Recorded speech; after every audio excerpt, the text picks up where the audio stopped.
दिग्विजय और अनीशा की शादी में पहुंची रानी और सबके सामने किया 5 साल पुराना बड़ा खुलासा। जी हां दोस्तों, सीरियल पॉकेट में आसमां के आगे आने वाले एपिसोड में अब आप देखेंगे कि जहां रानी अपनी बेटी के साथ टाइम स्पेंड करना चाहती है, इसलिए वो अपनी बेटी ध्वनि को अपने साथ लेकर मार्केट जाती है, तो वही मार्केट में अचानक से रानी का सामना अपनी ही बेस्ट फ्रेंड देबू से हो जाता है। जहां 5 साल बाद रानी को अपनी आंखों के सामने देखकर देबू शॉक्ड रह जाती है, तो वहीं रानी देबू से नजरें चुराने लगती है और खुद को छुपाने की कोशिश करती है। जहां देबू उसका पीछा नहीं छोड़ती है और उसको पकड़ लेती है, तो वहीं देबू रानी से कई सारे सवाल पूछती है कि उसने 5 साल पहले बिना किसी को कुछ बताए गांधी निवास क्यों छोड़ दिया था और सब कुछ छोड़ छाड़ कर सबसे रिश्ता क्यों तोड़ दिया था, और इतना ही नहीं, जाने से पहले एक बार मुझसे भी बात क्यों नहीं की। वेल, अब शो के अपकमिंग ट्रैक में आप देखेंगे कि जहां रानी इमोशनल हो जाती है और रोते हुए देबू को बताती है कि उस रात कुछ ऐसा हुआ था जिसने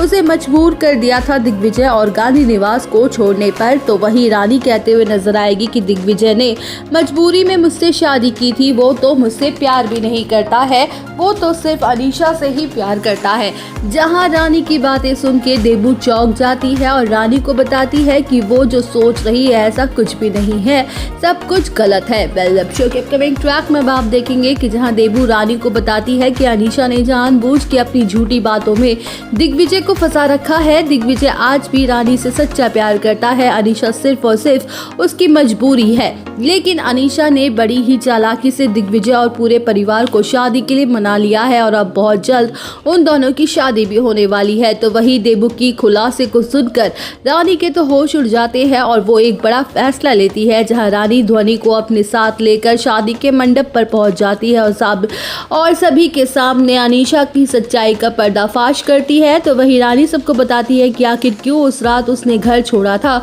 जहां सच्चाई सामने आने के बाद दिग्विजय को तगड़ा झटका लगता है, तो वही दिग्विजय अनीशा से अपनी सगाई तोड़ देता है और जोरदार थप्पड़ तक जड़ देता है, जहां अनीशा का भांडा फूट जाएगा और सबके सामने उसका असली चेहरा आ जाएगा। तो दोस्तों, और अपडेट जानने के लिए बने रहिए हमारे साथ, वीडियो को लाइक, चैनल को सब्सक्राइब करना ना भूलें।